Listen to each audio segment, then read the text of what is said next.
Welcome to today's ISN-KDIGO webinar on the management of the patient with a failing allograft. My name is Michelle Josephson. I'm a transplant nephrologist in Chicago and have the privilege of co-chairing the KDIGO Controversies Conference that serves as the foundation for our webinar today. I'm very happy to be joined by two wonderful colleagues, Drs. Yolanda Becker and Martin Zeier, who will be speaking with us today. At the end of their talks, we will have time for questions. In the interest of time, and because I know there's a lot of interest in the topic, let's now move on to our first presentation, which will be given by Dr. Becker, who I will now introduce. Dr. Becker has served in many roles throughout her career as a transplant surgeon. She's a past president of the OPTN UNOS Board of Directors and served during tumultuous times. While OPTN president, lung allocation and liver allocation were both amended to decrease geographic disparities. She has most recently served on the UNOS Corporate Affairs Committee as an advisor. Dr. Becker is a former committee member of the National Academy of Science, Engineering, and Medicine. She is currently serving on the KDIGO Steering Committee as the co-chair of a work group assessing patient factors contributing to kidney graft loss, which we will talk about today.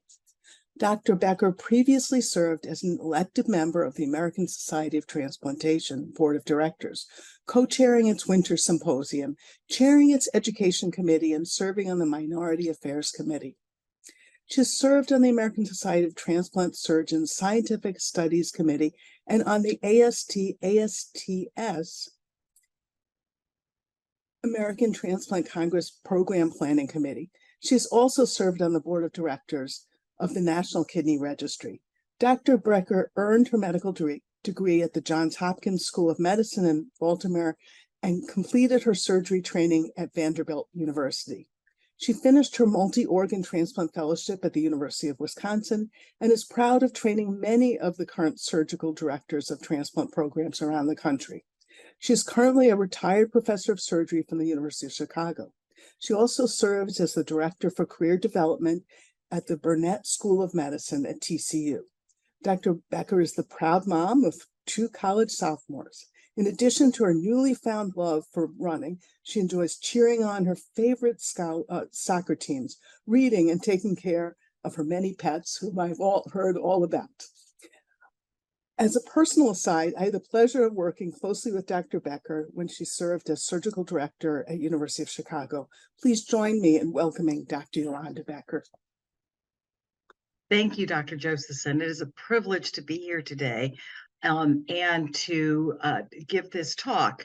Today, I'm going to center my remarks really on the kinds of kidneys that our nephrologists are receiving, which are a little more challenged than in previous times.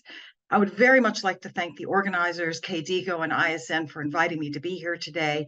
And it was a pleasure to work with Drs. Josephson and Zeier on the work group about the long-term survival of kidneys and how to manage the failing allograft. Clearly, we're a multidisciplinary group. Everybody here knows that kidney transplantation is the treatment of choice for patients with ESRD. I'll discuss a little bit today about how kidney utilization is affected by the concept of, is this better than dialysis? That there are immunologic and non-immunologic reasons that contribute to loss. And then Dr. Zeier will follow up in discussing how those factors affect how we treat the patients. Clearly, there are donor issues that contribute to long-term management.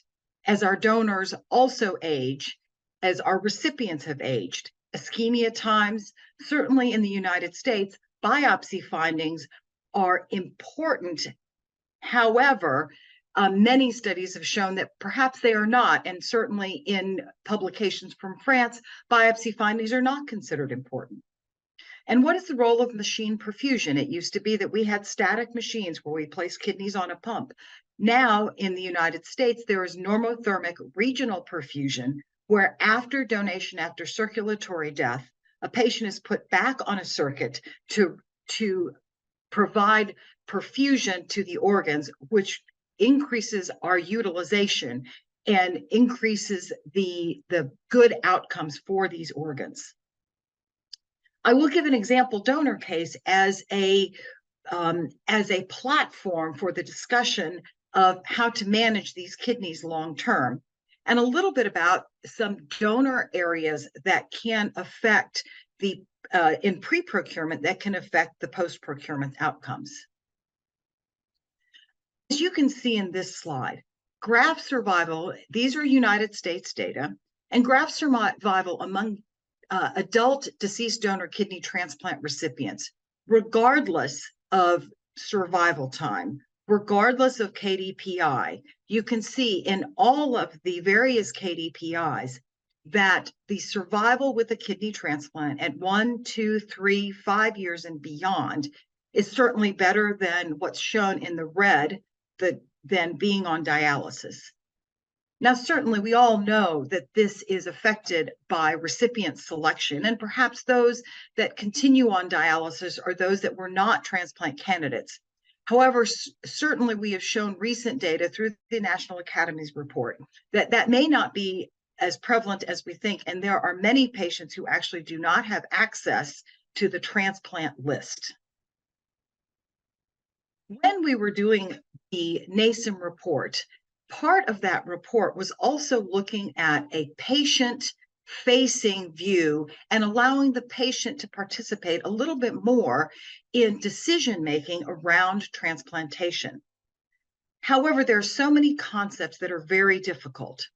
So Dr. Will Parker and Robert Gibbons, who are investigators at the University of Chicago, devised a very clever app that shows a patient if they're on dialysis, and the line that's below, the amber line on the left side of the screen, can be toggled up and down based upon KDPI, based upon center-specific effect, etc.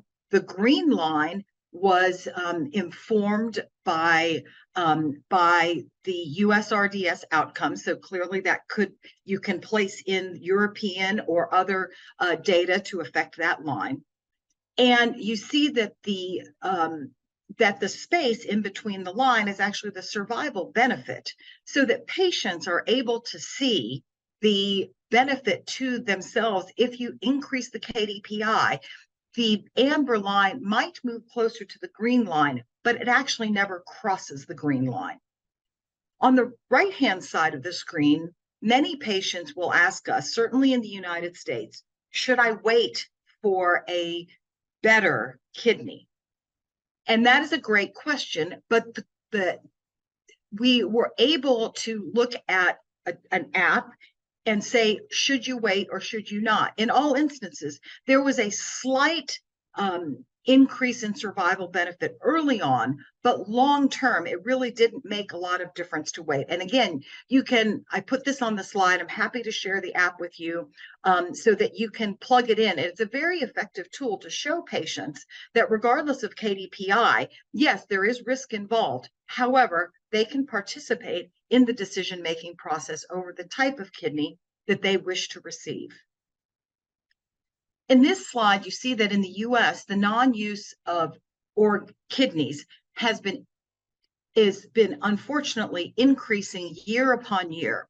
There have been lots of efforts made, particularly in 2014, we switched the allocation, and yet you see there was a slight change in the curve of the line, but then unfortunately it has regained its steep slope upward, despite the fact that in the United States, the Centers for CMS decreased the punitive effects of flagging a program, despite the fact that we have tried to get kidneys into the system and to centers quicker. This rise continues to go up. And I think we've all seen this slide in various talks, which really points out the potential opportunities for use of organs, as we can clearly see that those organs that were non-utilized, shown in red, cross over significantly with those organs that are transplanted. And I will show you this in more detail when we look at the French literature. So Alexander Lupi and colleagues did a wonderful study that was published in JAMA Internal Medicine in 2019. And this, even though this study is a few years old and the cohorts are a little older, this is still borne out in the current cohorts. As you can see, in this particular study, they compared the United States and France and said, if we applied the French criteria to the US, would kidneys have been used? And indeed, if we did that, 62% of the kidneys in the United States that were non-used would have been utilized, resulting in 17,435 patients coming off of dialysis. Despite the fact that we have a waiting list in the US that is nearing 100,000, that clearly puts a dent. And if we did that year upon year, what opportunities are we missing when we look over organs? In addition, I think Dr. Zeier can speak of this much more eloquently than I can. As you all know, Europe has, and Eurotransplant has the senior program, the ESP, where donors over the age of 65 preferentially are allocated to recipients over the age of 65. In the United States, a similar situation is in the allocation system, where high KDPI kidneys going to patients who are expected to have lower estimated post-transplant survival are actually not included in the calculations of outcomes.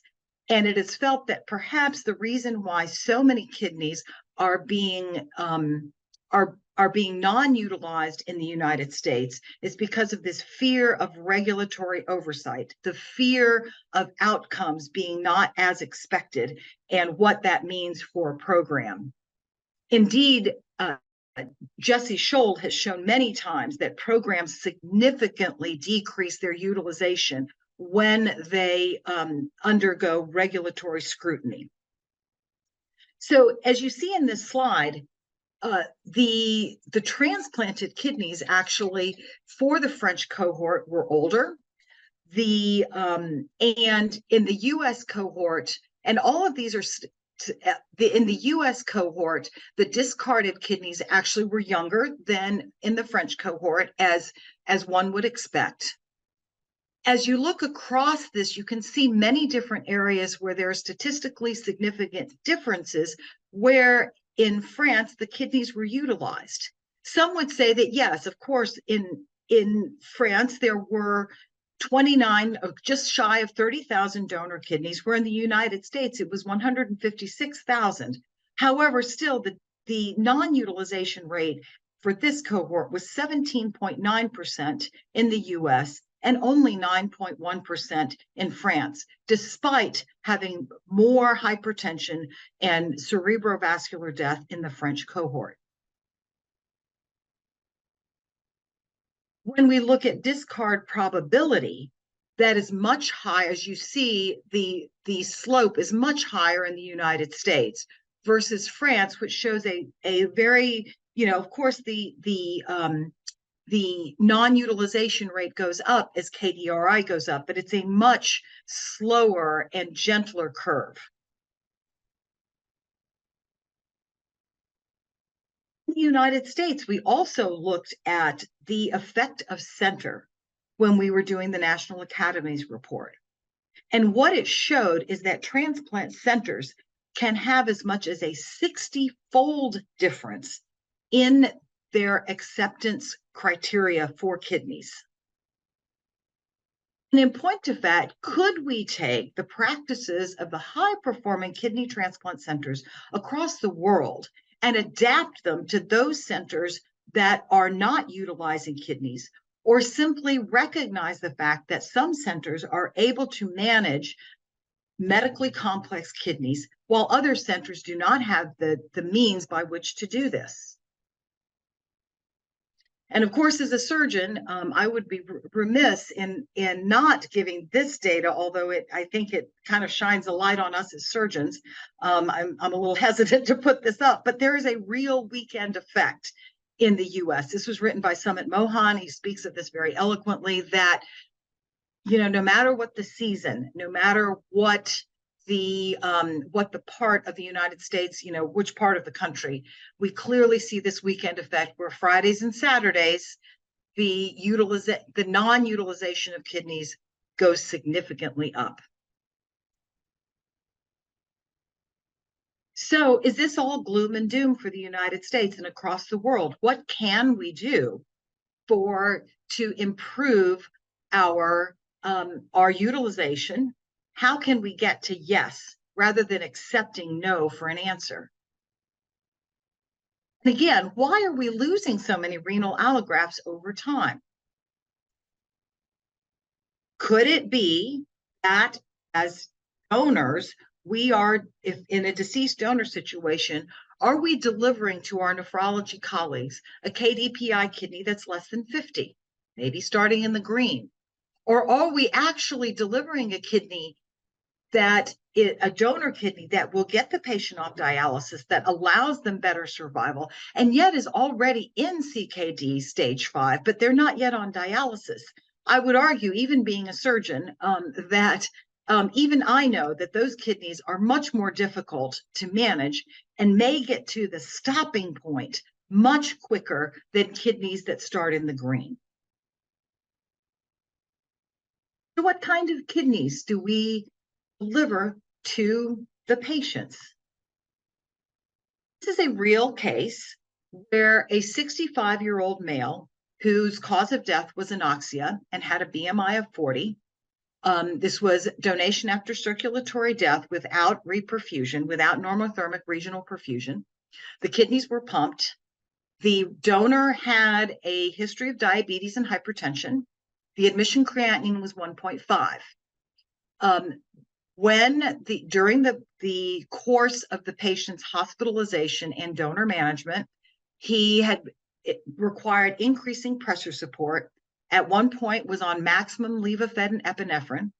And because the cause of death was anoxia, maybe secondary to cardiovascular complications, and before he was felt to be appropriate for potential organ donation, he received contrast for cardiac catheterization, and also a second contrast because with his BMI, they were concerned maybe he had a PE and could this be salvaged. So he had 2 dye loads, and his creatinine at the time of referral to the organ procurement organization was 2.3. So we have 3 different types of centers. We have centers 1 through 38. We have center 39, and we have center 278. So what happened with this kidney? Both kidneys were transplanted. Recipients in both cases were over the age of 60 with low BMIs and 0% antibody levels. Patient A was not yet on dialysis, whose creatinine was 3.5, and one could argue, but the donor's creatinine was 2.3. But clearly it was felt by the nephrologists who accepted and surgeons who accepted that kidney that this was acute kidney injury and could be resuscitated. Patient B was also an older patient and had been on dialysis, was able to come off dialysis, and several years after the transplant died with a functioning allograft. So what does this say, all of us? There are donor factors, that donors need to be evaluated for their past medical history, for acute versus chronic injury. And what about the other organs? What happens so frequently is that the chest surgeons would like the lungs to be dry. And yet we on the abdominal side are saying, please, the kidneys need a drink. Please, please, please give some fluid. And we go back and forth and back and forth. Or as we progress through brain death, Perhaps we're waiting for something to happen. And meanwhile, we on the abdominal side are watching our liver numbers elevate as the liver goes into shock. And the kidneys start to feel the effects of the pressure support or the relative dehydration as we keep the right atrial pressures low to keep the lungs dry. So we have to think about that. And of course, as a recipient surgeon and as a recipient nephrologist, we have no control really over the donors. So what are the center comparisons? So centers 1 through 38 who said no were smaller centers that did less than 100 transplants per year. Some of those centers had outcomes trouble, meaning they may have been a little bit more selective, which Jesse Schultz's data shows very clearly. Actually, that may hurt the center paradoxically, because as you become more conservative or more selective, your expected survival actually also increases. Many of these centers had less than 3 surgeons. Think that fatigue does play into this, or perhaps even the weekend effect. How many nephrologists are there? As Dr. Josephson noted, we were privileged to work together, and it was, and I like to say we were a little bit like salt and pepper, and we kept changing which condiment we were, who was going to be the bad guy today. But that close partnership between surgeon and nephrologist is absolutely essential. And in my work with the medical students, I know that our medical students really enjoy coming to the transplant service, whether it's on the liver side or the kidney or the chest side, because they see that close collaboration between surgeons and internists and specialists. So, how many nephrologists did these centers have? Some were small and maybe had 1 to 2 transplant nephrologists. In the United States, it is hard to find a transplant nephrologist. And how many operating rooms? So, I have had the privilege to work at a very large transplant center and also a smaller one. At the large one, we had our own operating room. So I could get there whenever I wanted to. So I could take a more challenging kidney, knowing that I could control the cold ischemia time. And for centers 39 and 293, I left off the last couple numbers. These were mid and larger size programs. So arguably they had a little bit more of a buffer.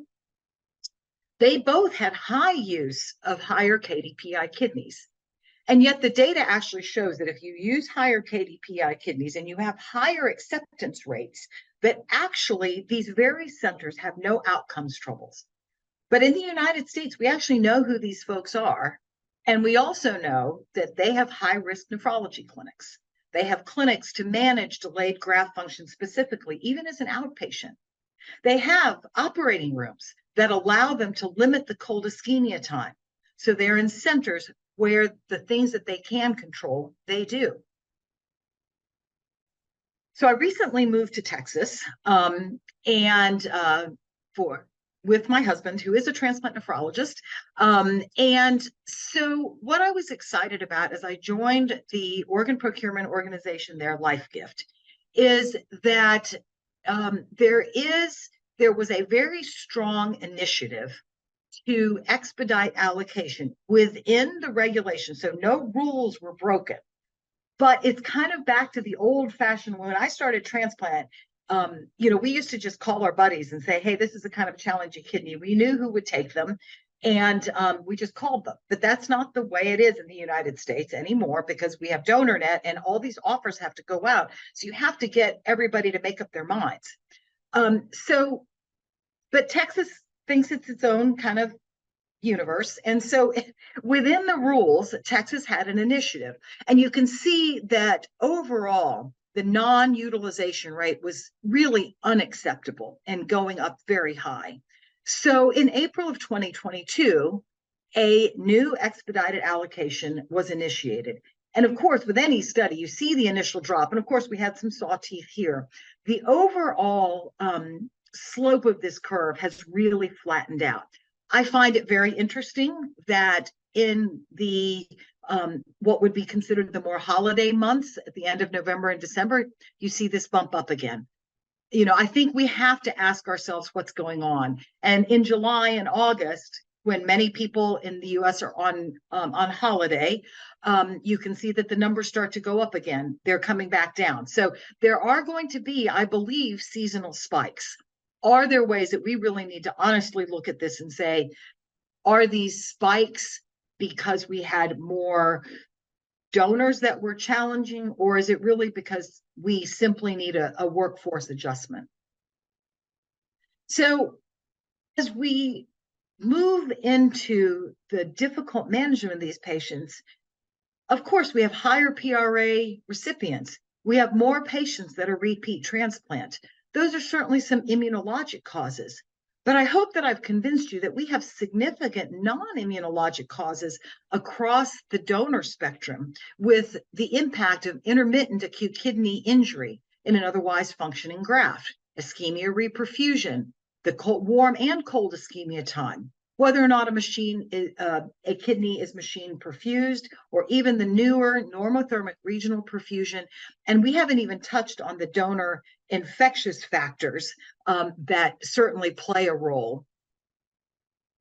As we switch, kidney allograft may already come to you with AKI or arguably CKD. The recipient may already come with risk issues. Both allograft and recipients have infections, BK, CMV, EBV, etc. And how do we go about estimating trajectory? And with that, Dr. Josephson will now introduce Dr. Zeier, and he'll tell you how to manage all of these kidneys that the surgeons are handing over. Thank you. Dr. Becker, thank you so much. That's a really wonderful foundation for us to now move to Dr. Zeier's. When you're talking about the better than dialysis kidneys, I think it really puts into perspective why we have to think about managing patients with failing allograft. So let me tell you a little bit about Dr. Zeier. After training at University of Heidelberg, Dr. Martin Zeier continued his career there. He rose up the ranks and since 2004 has served as the chairman of the Division of Nephrology. In 2014, Dr. Zeier became the chairman and speaker of all transplantation programs at the University of Heidelberg, including kidney, liver, pancreas, and heart for solid organs, as well as bone marrow. He has an important international presence, serving as an adjunct professor of Shrestha University in Lusaka, Zambia, reviewer for faculty promotions at Sackler School of Medicine in Tel Aviv, as well as Hadassah Medical School in Jerusalem. Amongst his many honors, Dr. Zeier served as co-chairman with Dr. Brzezinski for the KDIGO guidelines for the transplant recipient and a work group member of KDIGO guidelines for living kidney donation. Most recently, he was co-chair with me of KDIGO Controversies Conference Challenges in the Management of the Kidney Allograft from Decline to Failure.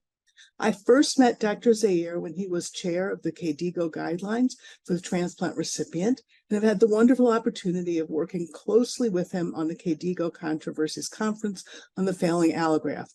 It is a pleasure to welcome Dr. Zeier.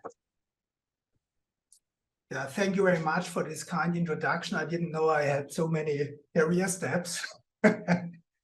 Okay, I'd like to welcome everybody who is now on the screen. Also, thank you for this excellent presentation to Yolanda. Okay, my job is now to talk about the kidney, taking care for the kidney after transplantation.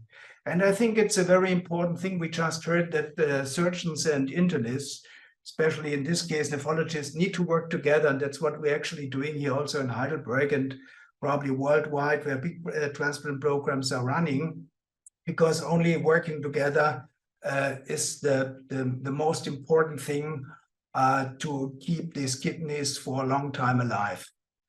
And this is just my agenda for today, for the next upcoming 20 minutes or so. Of course, we already have heard that the kidney transplantation is the treatment of choice for patients with ESRD, but we have a graft loss over time, like a melting iceberg. So I'd like to stay in the picture. We just currently are focused because of the climate change. And I think the same happens to a kidney.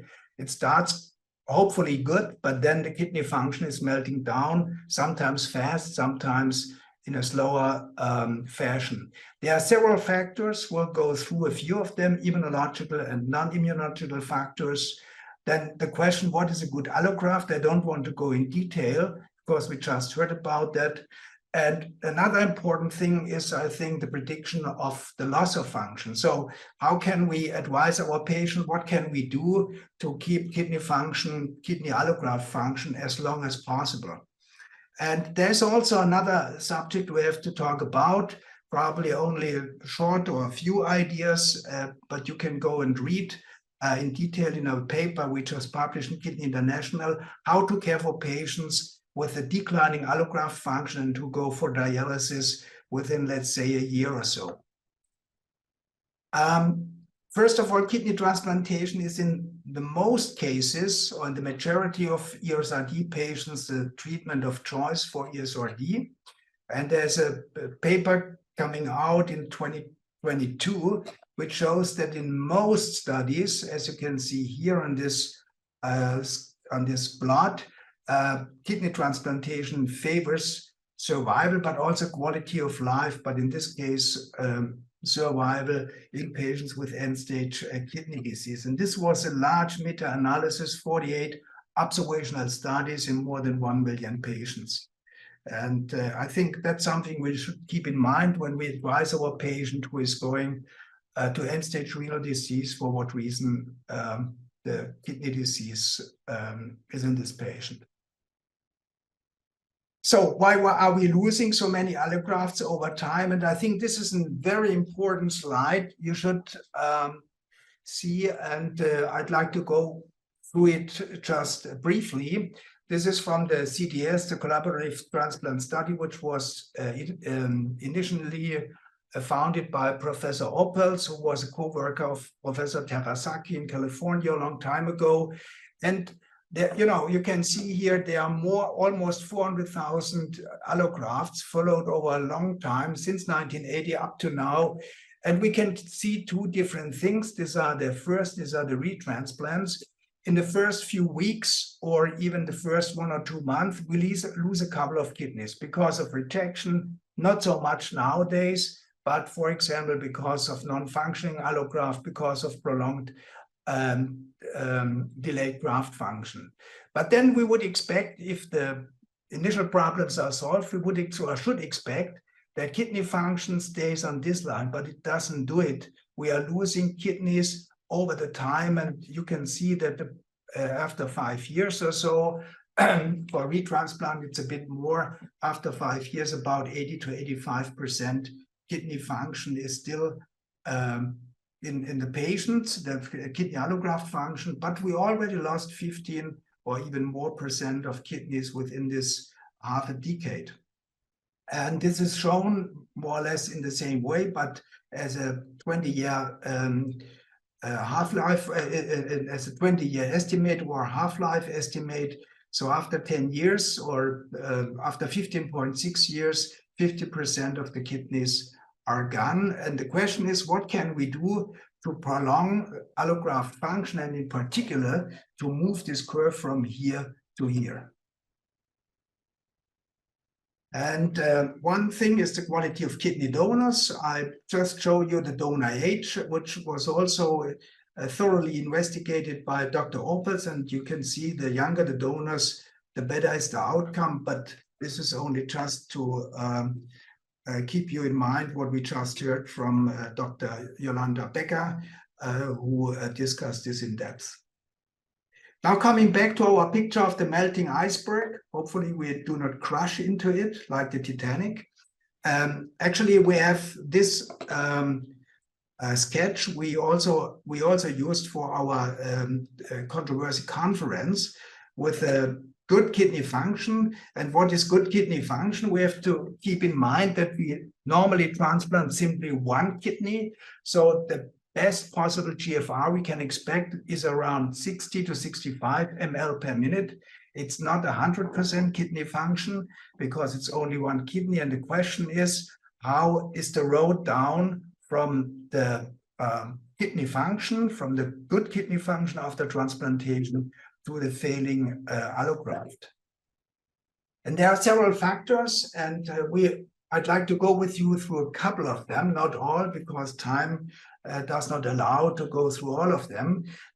One are the immunological causes, like antibody-mediated rejection, and this is a very important cause for the long time loss of kidney transplants, but also allograft toxicity to immunosuppressive drugs, which is not actually immunological in its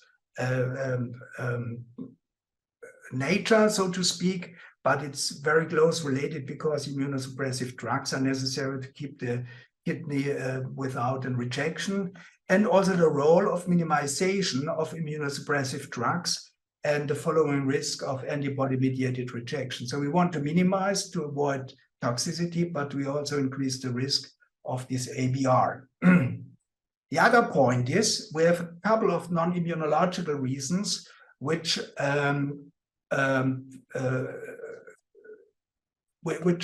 kill the kidney over time, so to speak. And one of them is diabetes, for example, blood pressure control. These are things the classic nephrologist knows and how to deal with it. That's why I'm also going into detail, but also cardiovascular disease, infection, recurrent disease, like, for example, FSGS, IgA glomerulonephritis, or other kidney diseases from the native kidney, which attack the allograft. But we are also looking at the estimation of the GFR and the prediction of GFR decline. And another important thing I want to mention and to show you a clinical example of it is the impact of intermittent acute kidney injury on an otherwise well-functioning allograft. And this is really something we should avoid because there are a lot of other reasons which may kill and deteriorate the kidney function. So the immunological factors are written here, like the role of the immunosuppression and the evolution of donor-specific antibodies, the target levels of critical immunosuppressive drugs and their combinations. And we are still in the age of the combination of CNI plus mycophenolic acid. So it's a proliferation inhibitor. We might discuss to treat the patient on long-term steroids or stop the steroids. There are a lot of studies out. There are also studies which avoid or try to avoid CNIs, but there is not really, that's not really the case that CNIs are completely abolished from the immunosuppressive drug cocktails we need to keep the kidney functioning.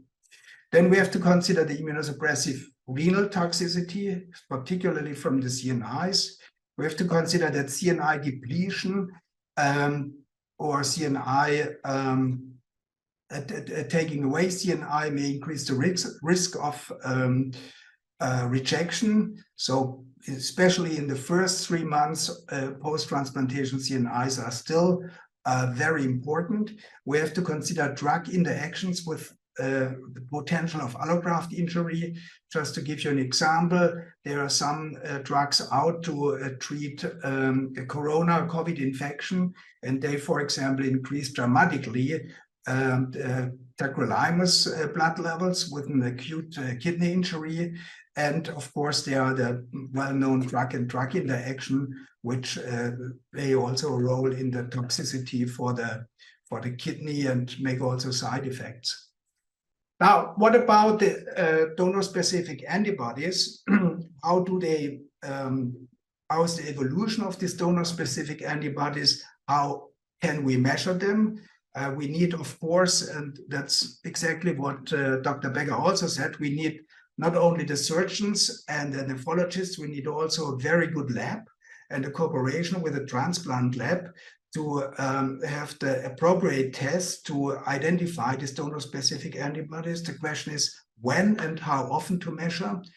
Should we call for protocol biopsies, or should we biopsy?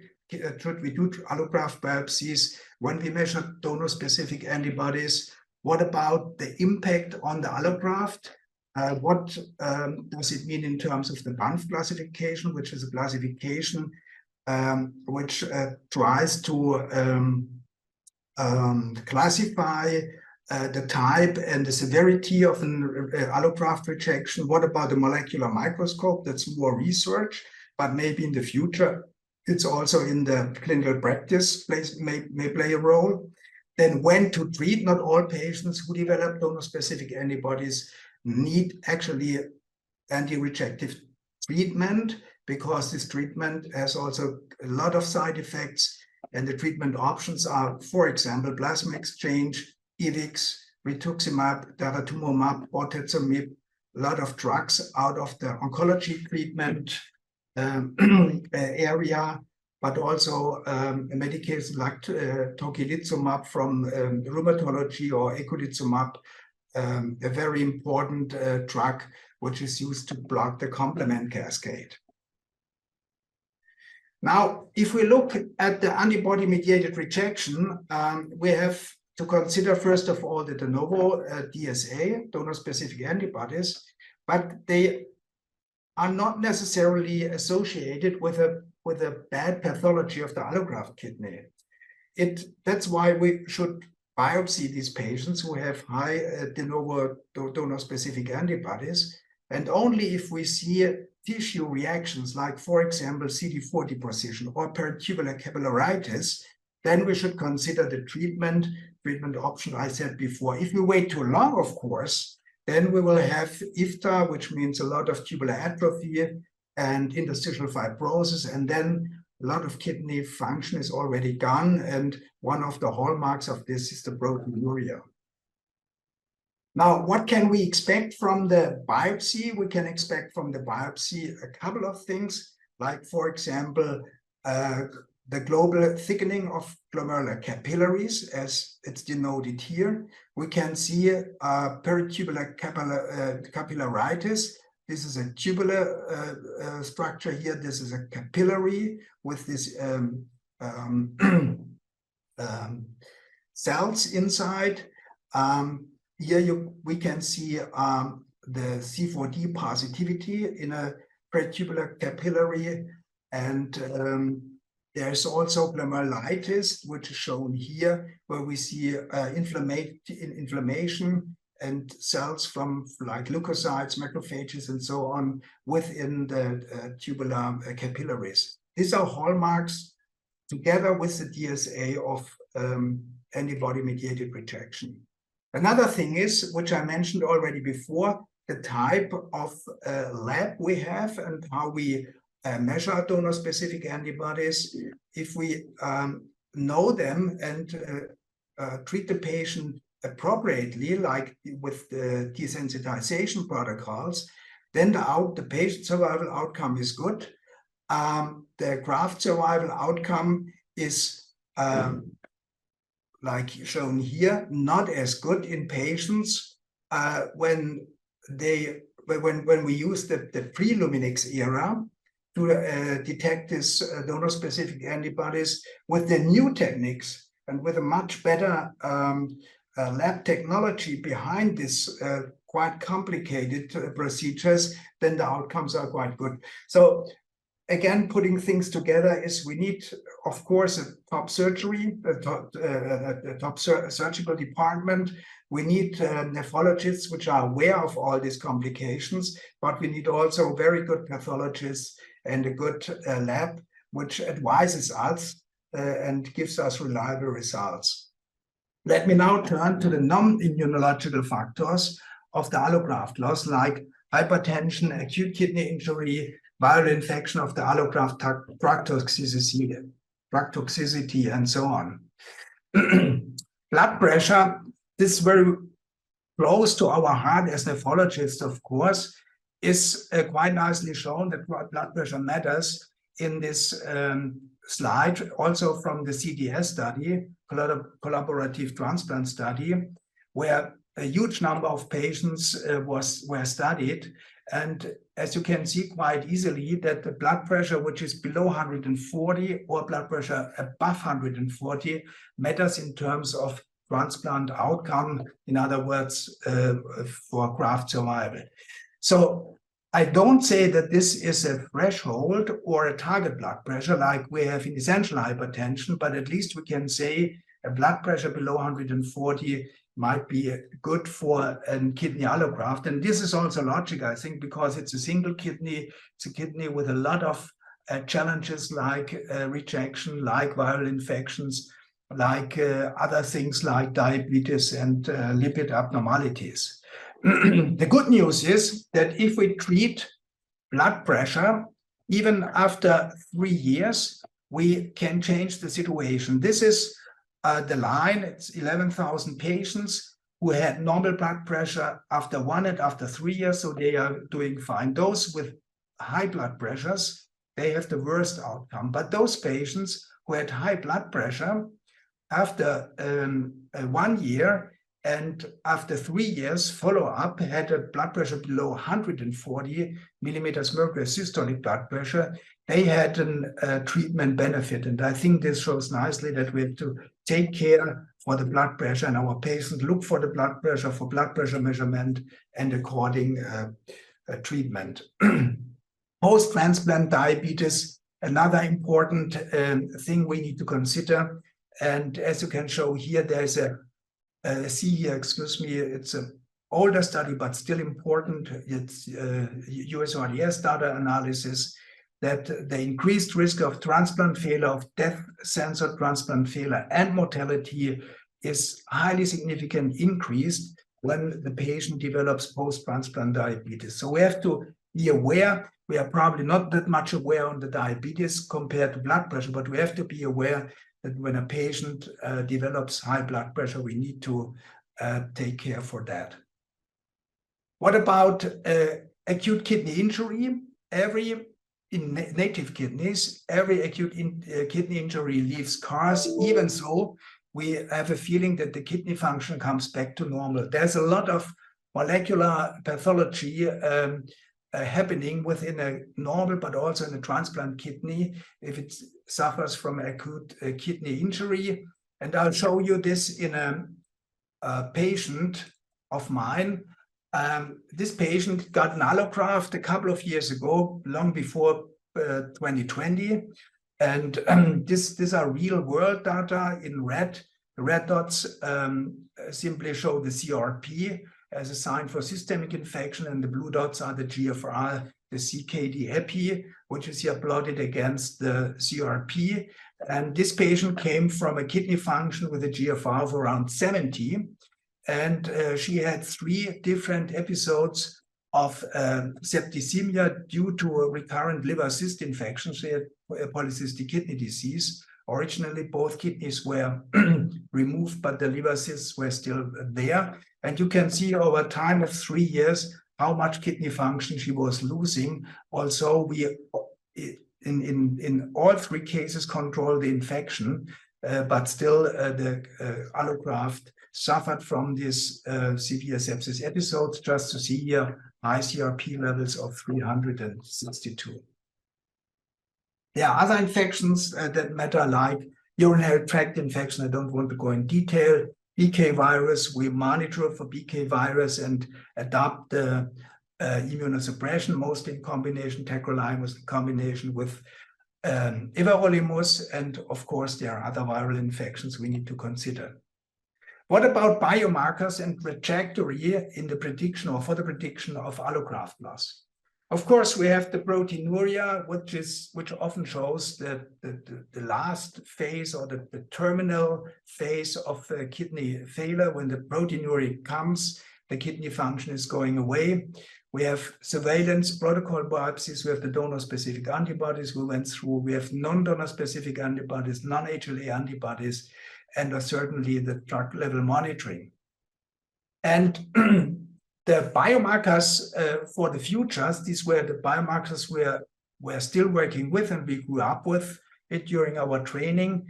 There are a lot of other biomarkers we need to consider and which should be studied in future studies, like urinary vesicles, urine transcriptomics, chemokines, metabolomics, and so on. And a couple of them are already out and are at least studies in quite nice publications also, like donor-derived cell-free DNA, peripheral blood transcriptomics, blood proteinomics, and also peripheral blood extracellular vesicles. I think these are important things we need to know and consider for the future. And this is just a slide to summarize what I just said. We have the biomarkers in a row, so to speak. And of course, we have the limits. And the question is, how can we put all these omics and these vesicles, but also the traditional markers together with new markers in a trajectory to diagnose early allograft loss, to advise our patients, and hopefully to find the right treatment. And there's one AI-based multimodality combination, which is called the iBox. It's published in a couple of important journals like BMJ and Lancet.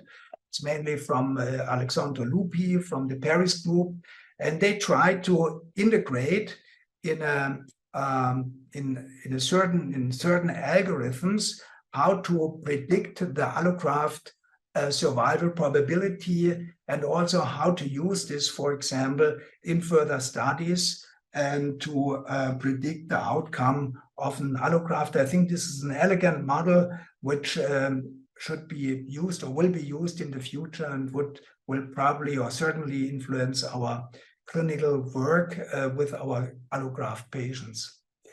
Now, what about our patients who unfortunately went down the way, as I showed you before, from the declining function to the failing allograft, and then finally to the failed allograft? It's not the failure of the patient, I need to say, it's simply the failing or the loss of graft function because of several reasons we tried to show you in this 1-hour webinar. And I think it's an important thing to mention this, because it's not the failure of the patients and the fault of the patients. It's simply the combinations of a lot of factors which deteriorate allograft function. Now, for the failing allograft, and in our controversy conference, we identified 4 main themes which are considered as important for the patient's management. One is the immunosuppressive regimen, or the regimens or the transplant nephrectomy, the choice of the ESRD treatment, the timely transfer and the potential of relisting for another allograft, and also coping with psychosocial and economic risk, because kidney patients suffer, of course, also from social and also from psychological problems, because they are off work, and they get maybe depression because they need to go back to dialysis and so on. And this is a cartoon which simply shows you how the way of the patient might be. We have the medical and surgical management and the psychological support. That's actually something we need to work together, and we have to decide together with the patient in shared decision making.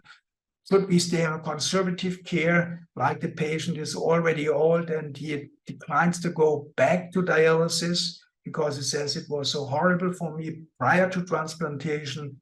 That's something which is maybe not for the younger patient, but for older patients.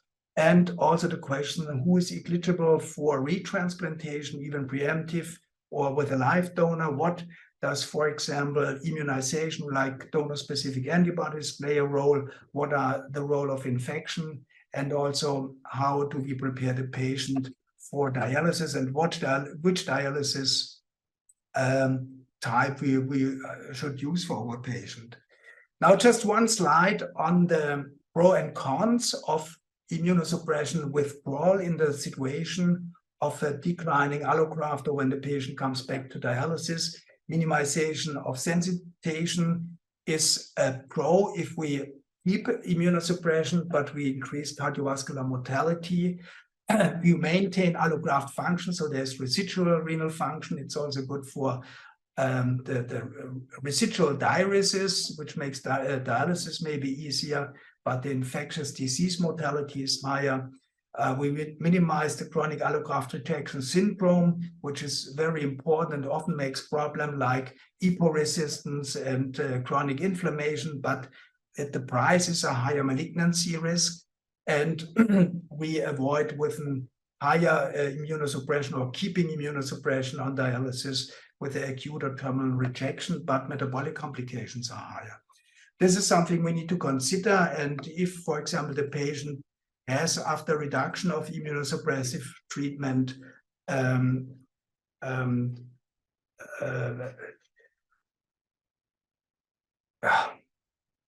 chronic inflammation, then I think we should consider to remove the kidney allograft and prepare the patient maybe for dialysis or for the for another allograft transplantation.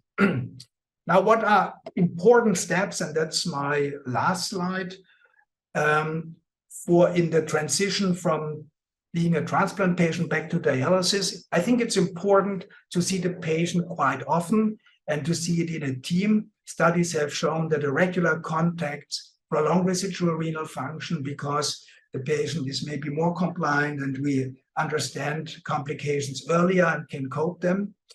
We need to inform the patient on the mode of ESRD treatment, which is in the near future, like PD, HD, or preemptive retransplantation.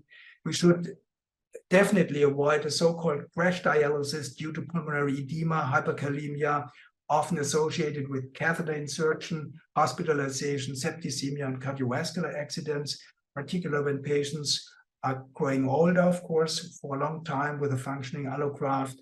We should cope with psychosocial challenges. And at the end, I'd like to remind you there are 2 papers out now. One from this year, that's not 22, it's 23, and one 3 years ago, I think.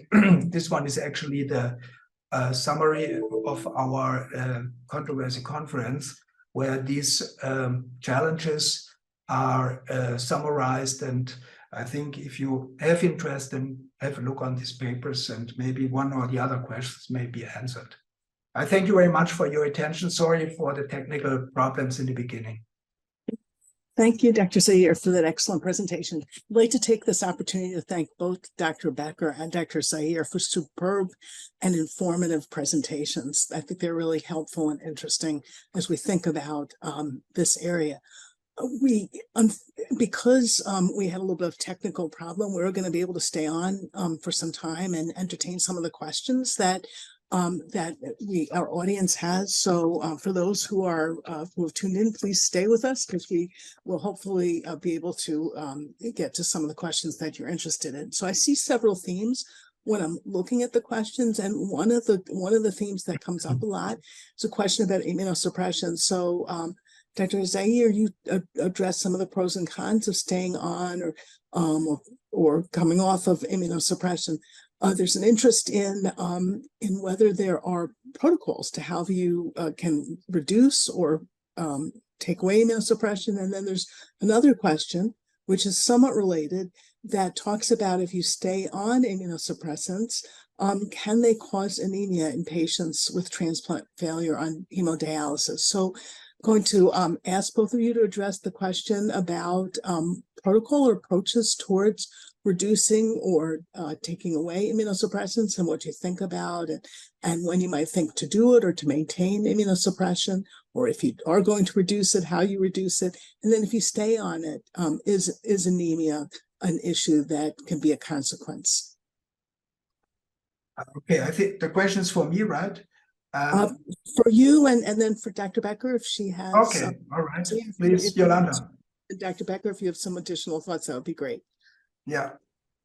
Well, I know that I think the most important part for me is to have a good partner that I communicate with to say, this is the kind of kidney, because we do biopsies in the United States, we do have an IFTA score often when the kidney is being put in. And so we actually may make some initial adjustments in our medications, adjustments in dosing. And so I think that open communication really, I think, drives some of the longer term consequences. And, even things, I learned from my husband long ago that there are different dialyzers, different membranes, and maybe that has something to decrease our level of inflammatory mediators that we promote at the very beginning. So I think, again, it's critical that the nephrologist knows what kind of kidney is being delivered at the beginning, because I think that that helps with the longer term management to adjust things early on. Thank you. That's a great point. And Dr. Zeier, do you want to talk a little bit about how one would approach immunosuppression reduction? So whether there are any data to support any specific protocol or just consensus? So the patient, when he goes back for dialysis, the question is how to manage immunosuppression, right? Oh, yes, correct. When the patient is so actually there are no good data out, and there are no studies done on that, and it's mainly center specific. So I can just report what we are doing here and what I think many of other centers also do. So there is at least a practical consent, I would call it. So in almost all cases, like mycophenolic acid or inhibitors of the proliferation are taken out.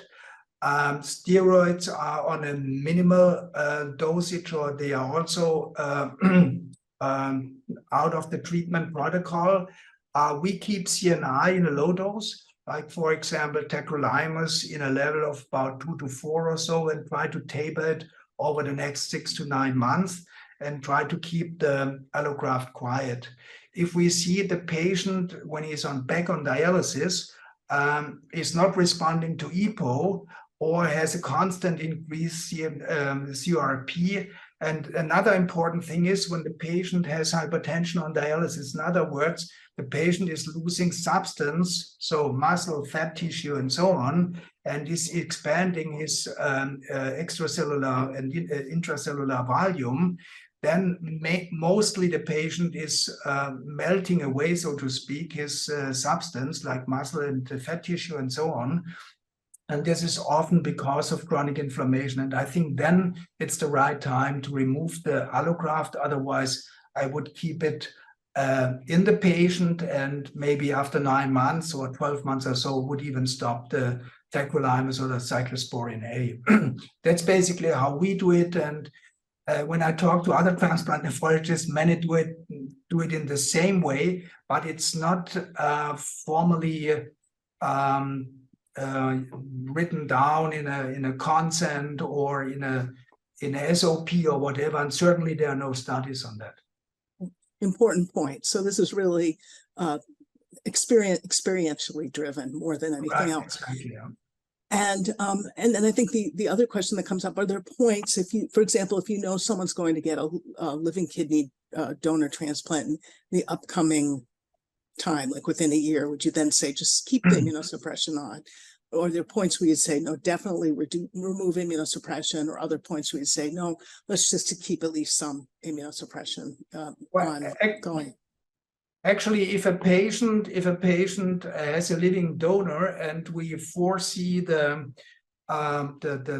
second transplant or even the third, then I would keep the immunosuppressive treatment. I wouldn't reduce it also in the way not to induce additional donor-specific antibodies or to immunize the patient in an extra way.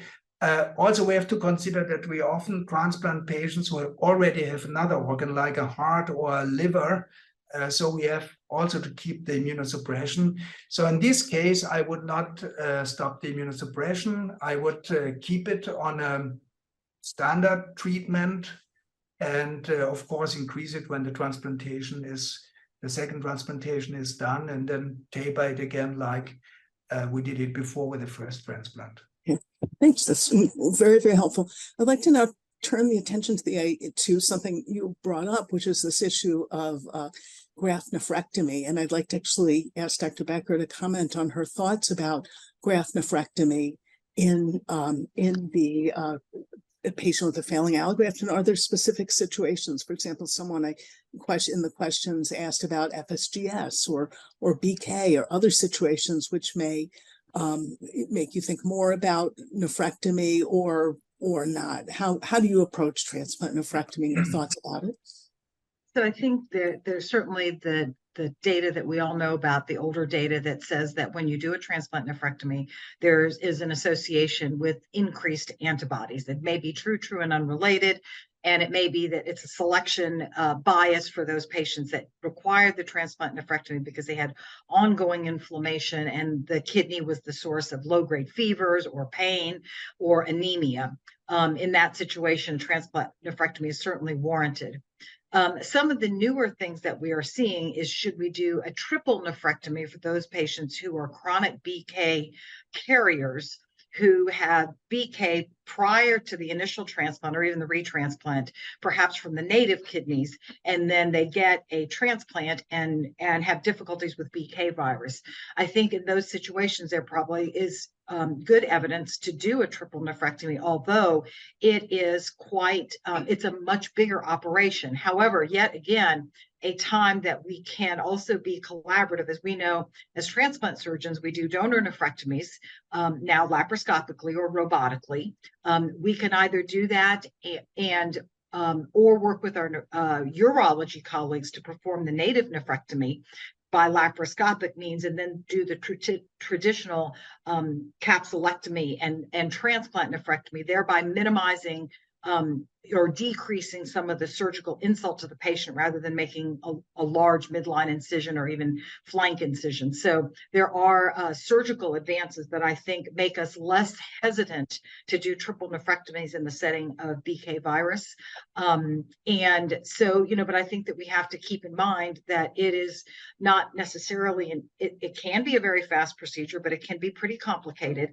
And it at times may require blood transfusions, which of course we want to minimize any sensitizing effects that we've given to patients. I think you and I, Dr. Josephson, have often talked about, do we bump the immunosuppression right before we stir everything up by taking the kidney out? And very often we do. If nothing else, it does help shrink the kidney a little bit and makes it easier for me to take it out.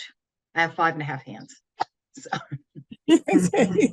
Thank you. So we have so many wonderful questions. I'm going to try to have us get to some more. Here's an interesting question about the difficulty and the complexity of caring for patients with failing declining allografts, and that it really takes a multidisciplinary team approach. And a question, someone in the audience is interested in recommendations to help patient-centered decision-making after failing or failed allograft, as currently the reintroduction of dialysis is a powerful default, and not all patients are candidates for retransplantation. I think that also gets a little bit to issues that Dr. Zeier mentioned as well, about thinking a little sometimes about a palliative or conservative approach. So just want to throw out the issue about how complex this patient population is, and how to best try to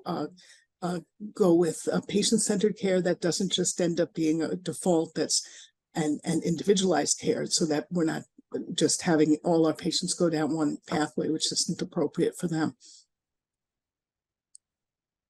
So I don't know if either of you has some thoughts on that. I know we talked a little bit about some of the multidisciplinary clinics that some places have.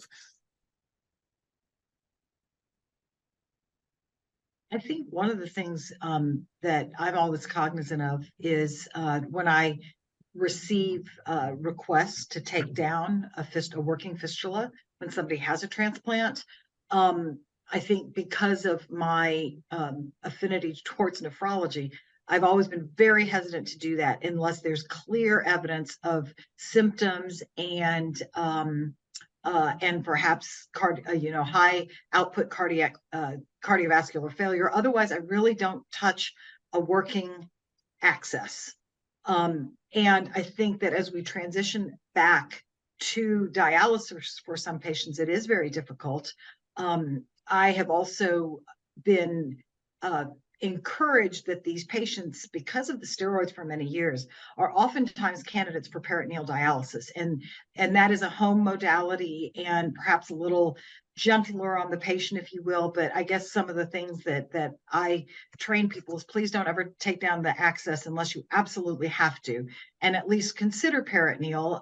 I may be a little unusual as a surgeon in that I allow people to start peritoneal dialysis with low volumes very quickly, again, with communication with the nephrologist, and we have not had trouble with leakage or anything like that. So I don't, with peritoneal, I allow them to start immediately if they have to go back on dialysis. I would 100% agree with that. And I would also stay away from functioning fistulas unless they have a high volume and might induce heart problems. So we'll do the same. Yeah. Okay. Sorry.